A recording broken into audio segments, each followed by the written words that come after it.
Então, beleza, né? Respondeu aí. Vamos seguir aqui com os slides aqui. Vou deixar assim, porque aí fica melhor de eu ver o slide. Se alguém quiser falar e faz sinal de fumaça aí, a gente compartilha aí. O pessoal está entrando. Calma aí. Então, vamos lá, né? Isso aqui a gente já viu, né? Deixar claro. Quando eu falo, lembrando, né? Quando eu falo espíritos, dentro do espiritismo, é a pessoa que morreu e não fez a passagem, né? Já ouviu essas? A Globo é craque de fazer isso. Para trabalhar na Globo, né? Tem dois critérios: ou ser homossexual e espírita, né? Que lá todo mundo ou é homossexual ou é espírita. Você vê que toda hora alguém se revela lá, né? Mas as novelas têm tendência espírita, né? Os programas, tudo. Aí é a passagem, a pessoa desencarnou. Quando alguém fala assim, fulano desencarnou, eu pronto, porque não fala morreu, né? Mas aí fala que é para dizer que é espírita, né? E tal. Às vezes, quando alguém me fala isso, é o quê? Não, a pessoa desencarnou. O que é isso? Aí a pessoa, não, é que ela... Eu falei, morreu? É isso que quer dizer? Então, por que eu falo morreu? Ora, falando coisa difícil. Vamos lá. Aqui, ó, tem uma explicação aí, né, a partir daqui, por que o espiritismo pode ser considerado como religião e não doutrina, tá? Então, vamos lá. Se você perguntar a algum frequentador assíduo de centro espírita não é terreiro de umbanda, de candomblé. O que as entidades das religiões africanas, elas são entidades da natureza. Então, é na terra, é no terreiro, né? A coisa é pé no chão ali, né? É ritual, desce, é fertilidade, né? Aquela coisa toda. Centro espírita não, é aquela coisa mais intelectualizada, né? Tem um monte de livro, o cara lê, o cara estuda, todo mundo calmo, né? Aquela coisa ali, né? Tem o lance da psicografia, né? O médium vai lá e começa a escrever e tal. Tem gente que acha que a Bíblia também foi assim, né? Aí foi lá, começou a escrever Paulo e tal, né? Por aí. Isso é da questão do espiritismo, certo? E o local de reunião é chamado aí de Centro Espírita, né? Provavelmente receberá a seguinte resposta: o espiritismo é uma doutrina revelada pelos espíritos superiores a Allan Kardec, que codificou em 5 obras: o Livro dos Espíritos, o Livro dos Médiuns, o Evangelho segundo o Espiritismo, o Céu e o Inferno e a Gênese. Eu tenho aqui em casa, em algum lugar, eu tenho os 3 primeiros: o Livro dos Espíritos, o Livro dos Médiuns e o Evangelho segundo o Espiritismo. Os outros 2 últimos eu não tenho. Se você nunca leu, leia. É interessante. Por quê? Porque eles usam a Bíblia, né? O Allan Kardec, ele usou a Bíblia. Esse Evangelho segundo o Espiritismo, ele reinterpretou os evangelhos. Então, tem várias citações dos evangelhos nesse livro do Allan Kardec aí, né? Só que as citações são interpretadas à luz dele, né? À luz do que os espíritos falaram aí para ele aí. Mas, como estudante de teologia, eu te diria que valeria a pena dar a lida para você conhecer, né, esses livros aí. Os outros eu já vi assim pela internet, em PDF, né? Alguém quer falar aí?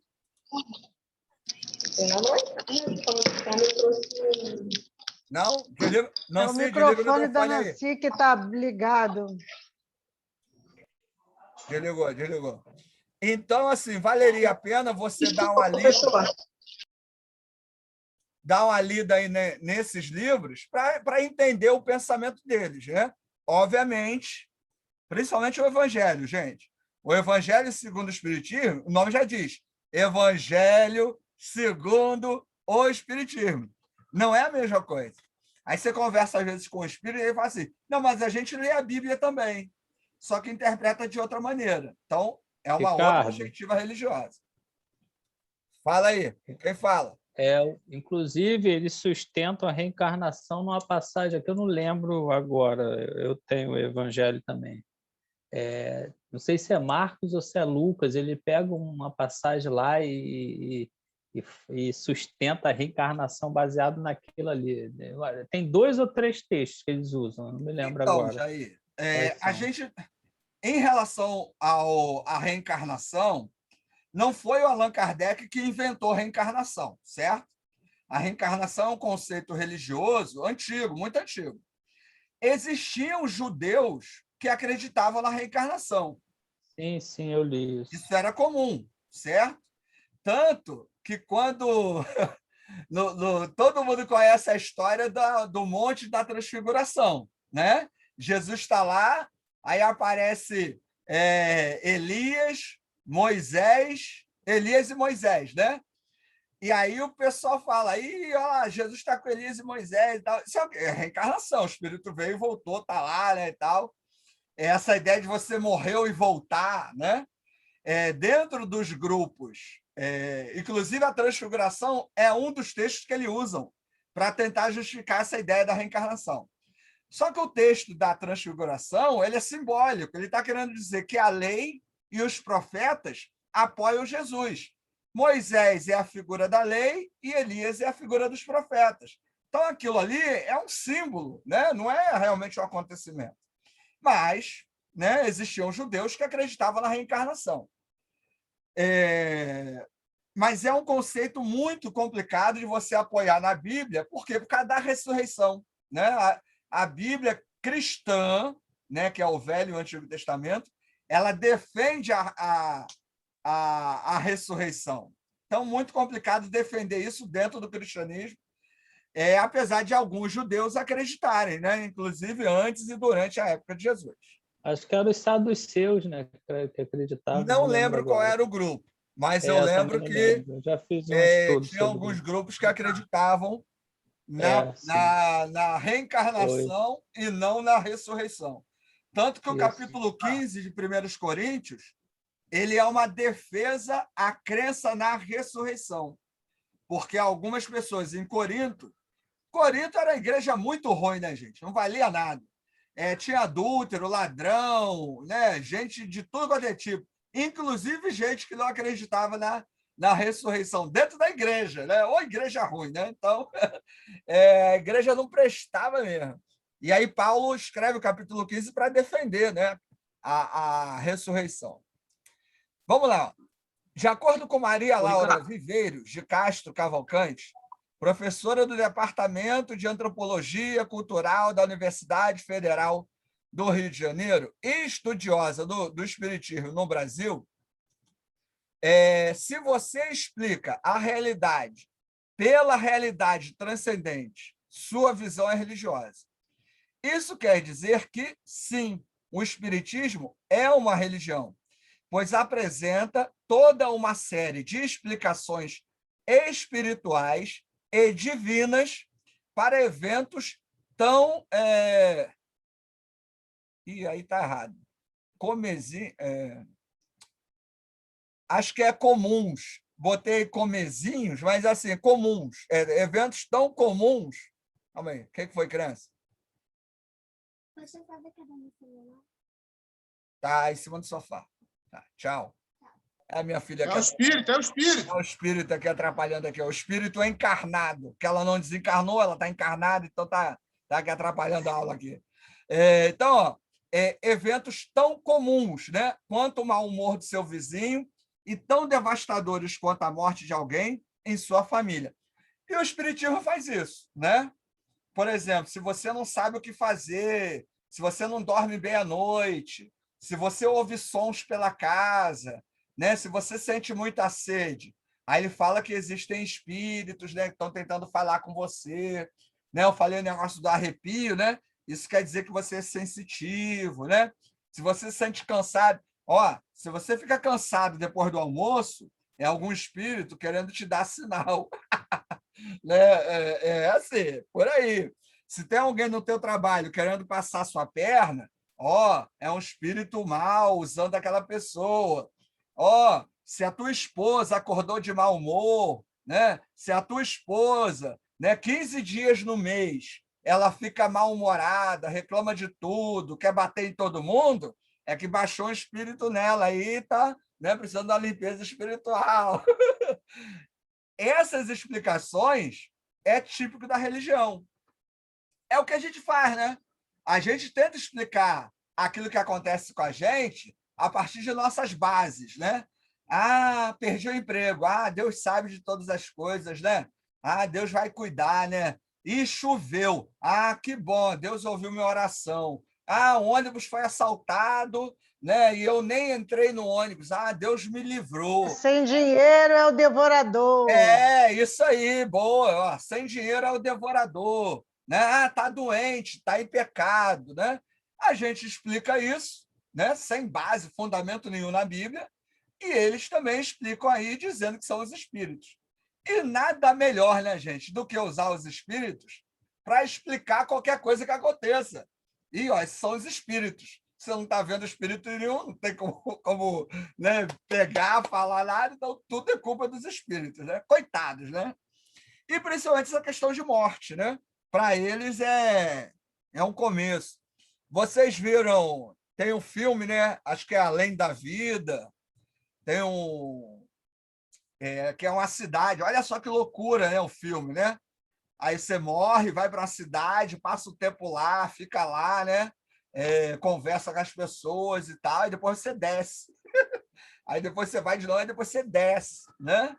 E tem vários filmes aí, né, sobre essa perspectiva espírita, brasileiros e internacionais, né?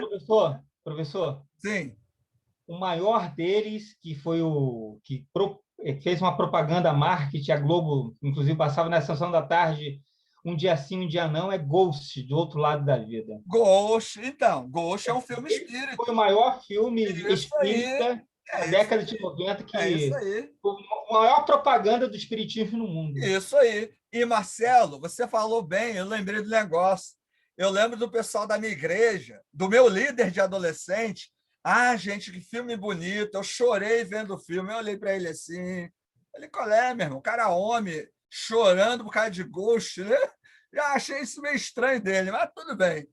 Mas o cara, assim, em nenhum momento ele falou, olha, a reencarnação está errada. Tal. É tão comum isso, né, que entra, né, no conceito, na conversa das pessoas. É um espírito que não fez a passagem e que está vagando por aí, e a Up Golper, né, pilantra, né, ele sabe que isso não existia, acaba deparando com isso, e aí fica lá aquela bagunça toda. A Disney lançou agora um Soul, o nome do filme da Disney, inclusive para criança, né? Não vi, porque não tenho paciência para ver esse tipo de filme, mas fez uma boa propaganda aí. No Disney Plus está aí, né? Então, são conceitos que são muito bem aceitos. O espiritismo, gente, atualmente, ele é muito bem aceito, né? O preconceito que existia aí nos anos iniciais, ele é muito bem aceito.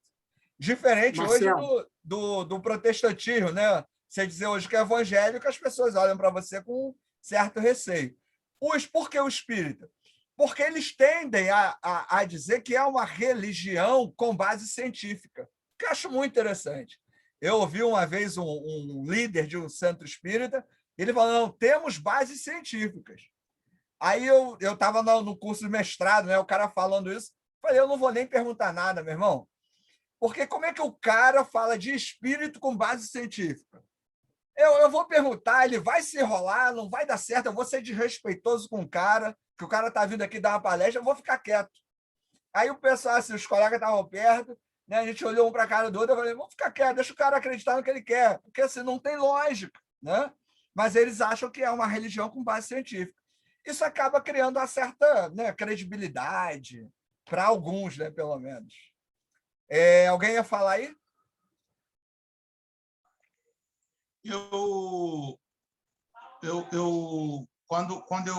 Antes de eu aceitar Cristo Jesus como Salvador, eu era da Umbanda. Não é espírita. Tocava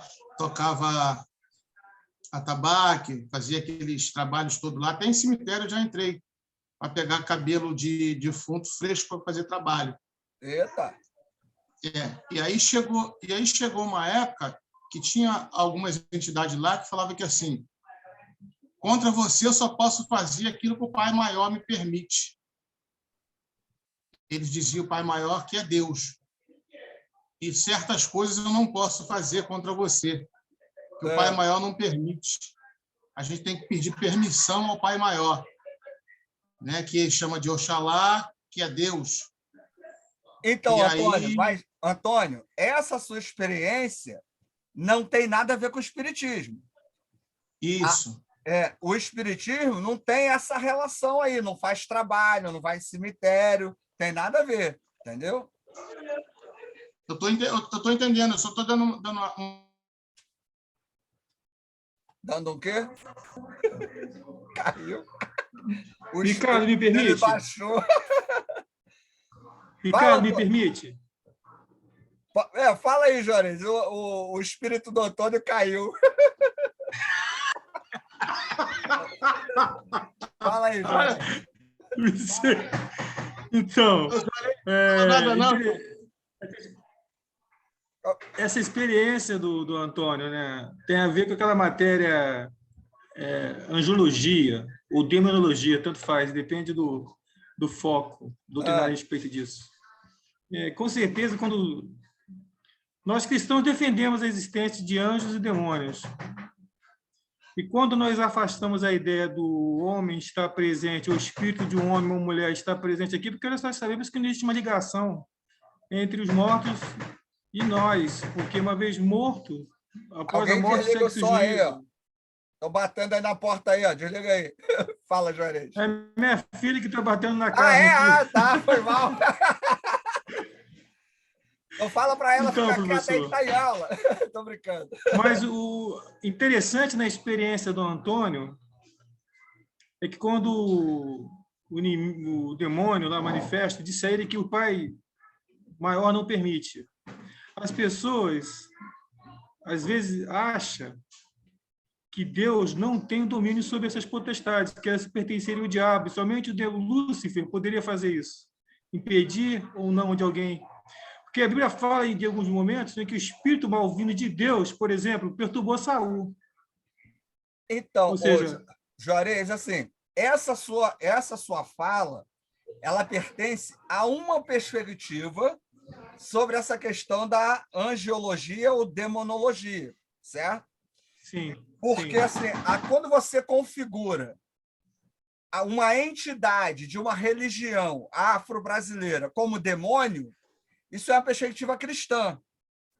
Sim, Eu, Ricardo Luiz de Freitas, não tenho como dizer para você assim, isso é demônio, isso é anjo, isso é mal, isso é bom, a partir dessa perspectiva de análise do espiritual.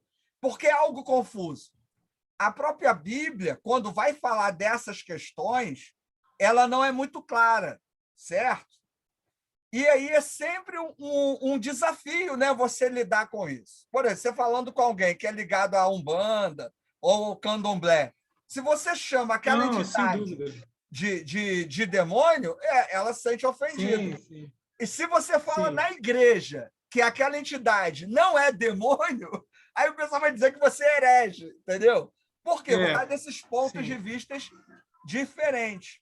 Agora, isso que você levantou sobre esse domínio de Deus, sobre potestades, é um outro ponto de vista também que precisa, assim, que existem variações. Porque, por exemplo, o termo potestades, no texto bíblico, principados e potestades, usado ali em Efésios 6, que é exousias e arcais em grego. Ele tem a ver com autoridades, príncipes. Arcais, né, são os príncipes, exousias, né, autoridades. Há uma discussão no campo exegético, né, na análise do texto, a partir do texto grego e tudo, se aquilo é uma questão espiritual ou questão ideológica no texto. Porque se você ler o texto de Tito 3:1, Em algumas versões em português, traz lá que obedeçam às potestades. E o termo que está lá em grego é o mesmo usado em Efésios 6. E algumas traduções colocam assim, não, obedeçam às autoridades. E aí cria-se essa confusão. Potestade e principado é demônio ou é uma liderança governamental, ideológica, né? Até isso vai depender muito do ponto de vista de cada doutrina, né? De cada perspectiva cristã, né? Então, não é simples categorizar essas questões, principalmente quando a gente fala de espírito, né? De anjo e demônio, porque dependendo de quem fala... Mas são passagens que tratam da potestade, professor, enquanto organização desse reino celestial. Que a angelologia... Efésios? Sim. Não. Em relação à organização... Então, Efésios não. Efésios, todo o livro de Efésios fala do testemunho cristão. E toda a fala, né, do autor ali tem a ver com a ação do cristão em meio à sociedade. Então, ali pode ser ideologia, não necessariamente a questão espiritual, entendeu? Não estou dizendo que você está errado ou certo, eu estou dizendo assim... Não. A questão de fundo é se existe ou se não existe uma organização de potestades, e como no reino celestial. E quando eu falo de reino celestial, eu não falo do céu, eu falo do reino celestial enquanto... do inferno, né? Tem o chefe do inferno, tem os subordinados ali. E a experiência do Antônio, aí já vou partir para o outro lado doutrinário, que é a questão da predestinação, né? Quando uma pessoa não crente vai num local como esse e diz que para ele não caberia... Não pode fazer, entendo. Não pode fazer. Então, o Antônio... Juarez, a partir das suas bases dogmáticas, você vai interpretar tudo quanto é evento. Inclusive a relação de um demônio com um não crente miserável que está no cemitério lá roubando defunto, entendeu?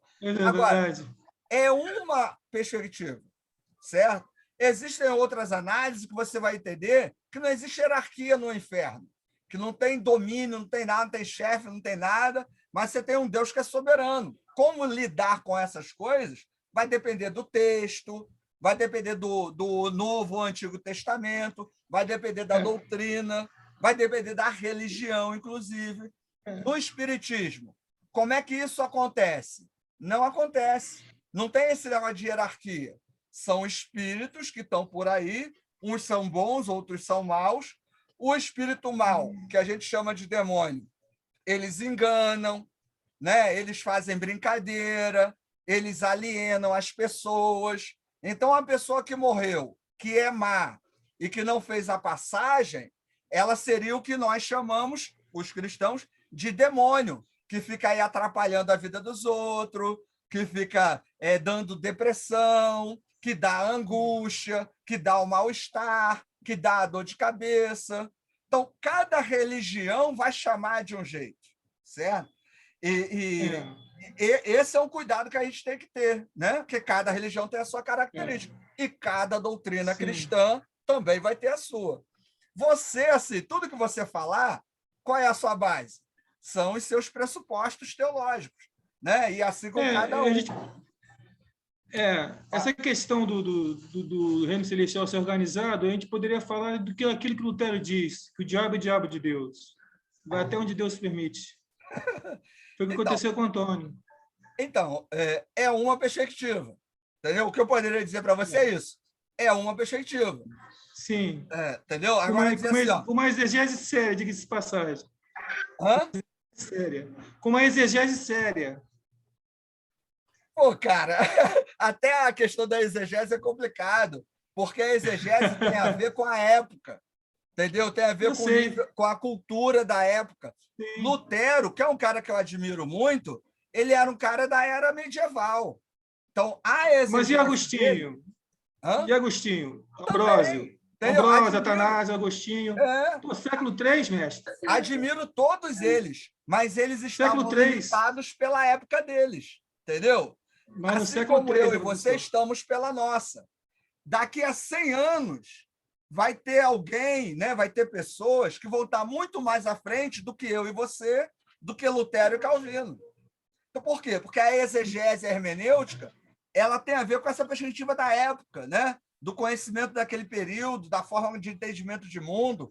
Tudo isso influencia, certo? É uma questão que tem que ser levada em conta, né? Beleza? Tá bom. Vamos lá. Voltou, Antônio? Fala aí. De uma palavra deu um bom assunto, hein? Deu não, irmão. Você que confundiu o negócio. Estou falando de espiritismo. Você veio falar de candomblé, e aí confundiu, entendeu? Aí vem aí. Aí o Juarez quer aí converter a gente à predestinação. Juarez sempre aproveita. Não. Juarez é um proselitista, né? Eu estou te chamando, Juarez. Tô brincando. Não, por favor, mestre. Tô brincando. Não, eu fico até triste. Não, tô zoando. Mas Ricardo, assim, a gente precisa avaliar que há sempre um outro ponto de vista, né? Fala, José. Ricardo, essa palavra comezinho não está errado, não. Isso aí ela deve ter falado mesmo, quer dizer corriqueiro, trivial, Ah, olha aí, ó. Então, eu nem conheço isso. É diminutivo de comum, professor. Olha aí, ó, tá vendo? A professora é uma doutora. Eu sou pessoa, né, de parcos é uma conhecimentos, doutora. não dá para saber tudo, né? Então, ó, comezinhos mesmo, então tá bom. Professora é doutora. eu lembrei que eu já tinha ouvido essa palavra. Eu fui lá no Google agora e é corriqueiro. Tá vendo? Olha aí, ó. Esse é o papel do Satã, tá vendo? O Satã, ele usa o Google, né, para ficar ali, a professora tá errado, a professora tá...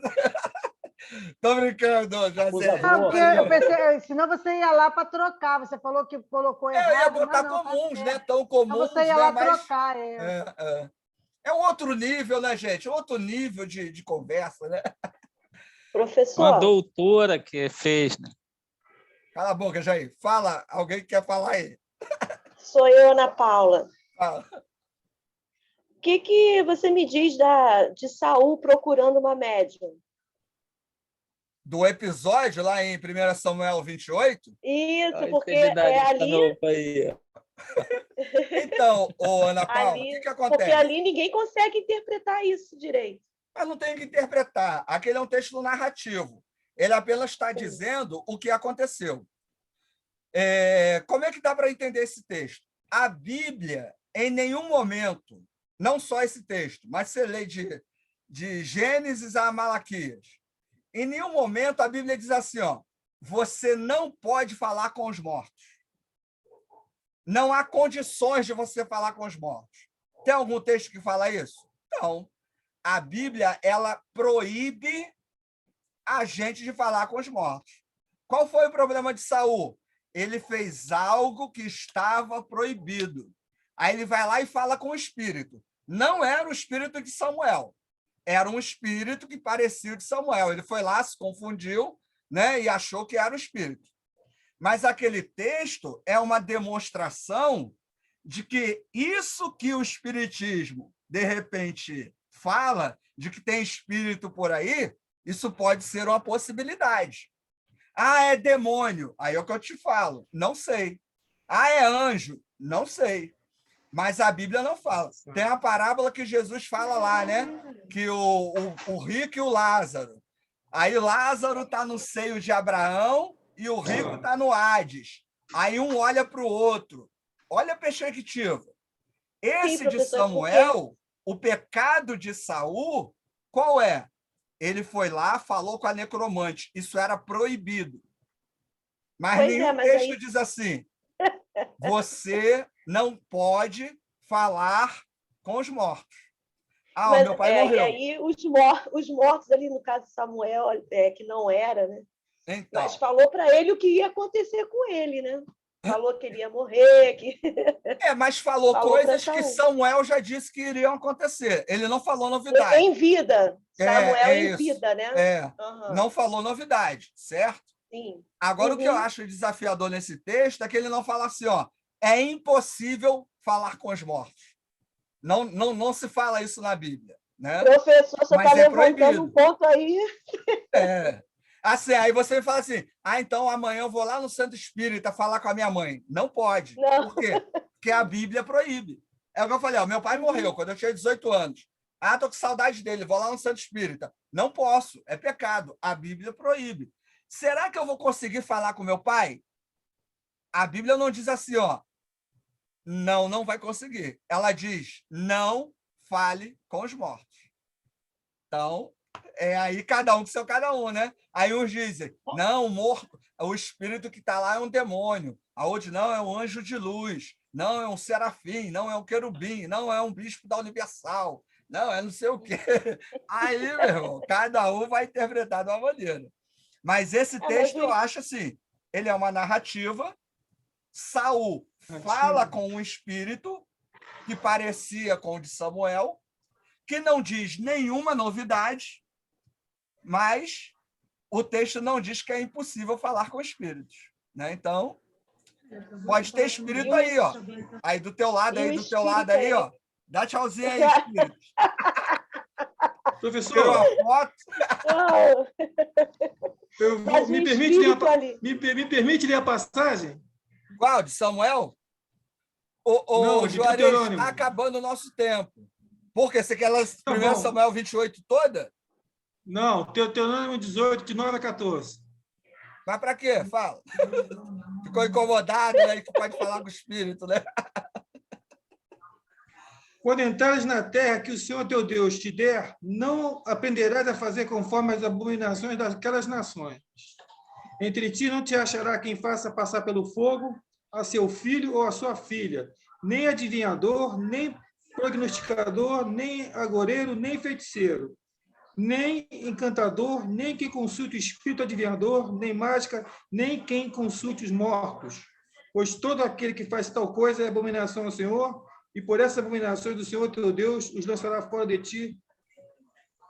Perfeito serás como o Senhor teu Deus, porque essas nações que há de possuir houve prognosticadores e adivinhadores, porém a ti, ó Senhor teu Deus, não permitiu tal coisa. Então, seja, Juarez, abominação para o Senhor. O texto, ele não fala que não é possível. Ele diz assim, não faça. Mas ele não diz, não faz isso porque você não vai conseguir falar com os mortos. Você pode tentar fazer exegese e interpretar de qualquer jeito. O texto não diz que não é possível falar com mortos. Ele diz, não fale com os mortos. Entendeu? Verdade. É isso que a gente tem que pensar. Ricardo, então agora eu acredito na reencarnação. Não é isso que eu estou falando, entendeu?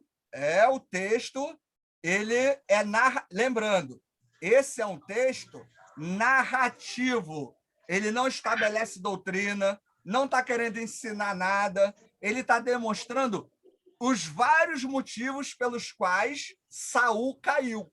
Saul vacilou pra caramba. Esse é um texto que fala dos vários vacilos de Saul, certo? A ideia é essa.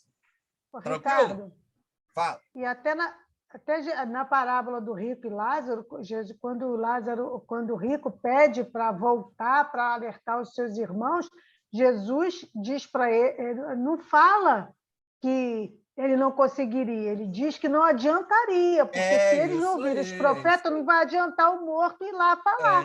Então, eu creio que há até uma possibilidade, só que não ia adiantar. Quem não ouvir os vivos vai ouvir os mortos. Ele não fala assim, você não vai conseguir voltar, entendeu? Apesar que é uma parábola, né? Uma ilustração. Então, isso é desafiador, gente, tá certo? E domingo eu vou fazer um culto de libertação na igreja, porque tá cheio de espírito por aí. Não é isso que eu estou falando. Só que tem passagens que são complicadas, né? Não é simples assim de você dizer, mas avalie essa questão. Se é uma passagem narrativa, está apenas querendo narrar aquele fato. Uma parábola é uma ilustração. Qual é essa ilustração? Qual é o foco da mensagem da parábola do rico e o Lázaro? A salvação se consegue em vida. De que maneira? Obedecendo a lei e os profetas. Ponto. Não há outra maneira. Depois que morreu, morreu. Acabou. Mas eu posso ver quem morreu, quem vai estar no inferno. Não dá para dizer mais nada sobre isso. Beleza? Deixa eu só falar aqui desse último slide, que é uma ratificação do que a gente já estava conversando sobre o Ô, espiritismo. Ricardo, Sim, desculpa. pode falar. Tem pessoas, cara, que veem outras pessoas Isso, vivas, por exemplo, que já isso. morreram. E aí? E aí o quê? É possível. Pela Bíblia é possível. É possível? O que eu posso te dizer, como professor e pastor, é que é possível. Ah, é demônio? É de Deus? É do diabo? Não sei. A Bíblia diz Uma que isso... pessoa que morreu, você assim, pode ver ela? Como, Ricardo? eu não posso dizer que não é possível. Tem algum texto dizendo que não é possível? Não temos. Sei, eu estou te perguntando. Então, eu estou falando, é possível. Entendeu? Vou polemizar, pastor. Ah, Billy Graham teve essa experiência, viu o pai dele. então, eu já E agora? conversei com outros cristãos que também tiveram experiências, né, É semelhantes. polêmico, né? E aí? Polêmico. Billy Graham Você falou não que é viu o pai dele. Então, é difícil. É difícil. Não, Lutero foi falava que revelado. via Satanás. E aí?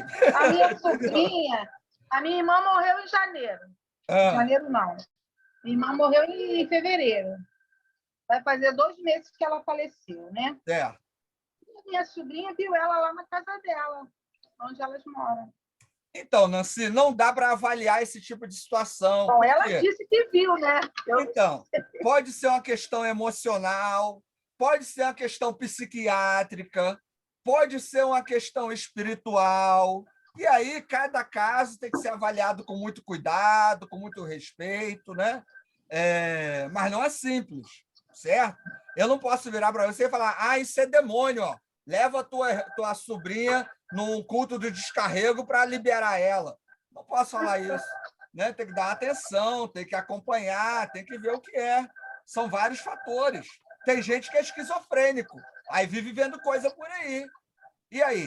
Né? Tem que avaliar. Cada caso é um caso, certo? Que é uma dificuldade. Sim, fala. É aquilo que o texto fala, que os sinais seguem aos que creem? É o quê? Eu não entendi. Tem um texto na Bíblia que fala que os sinais seguem aos que creem. Olha só, gente, me permita o seguinte, tá acabando o tempo, entra no mesmo link aí, só para eu falar mais 5 minutinhos sobre isso, para a gente encerrar isso, para não ficar ninguém aí tendo pesadelo sexta-feira à noite. Não é sexta-feira 13, mas é sexta-feira 16. Sexta-feira 16? Aí entra no mesmo link, só para eu encerrar o assunto, rapidinho. Aí 5 minutinhos, não vou passar, tá? 5 minutinhos. Deixa eu fechar aqui para a gente entrar.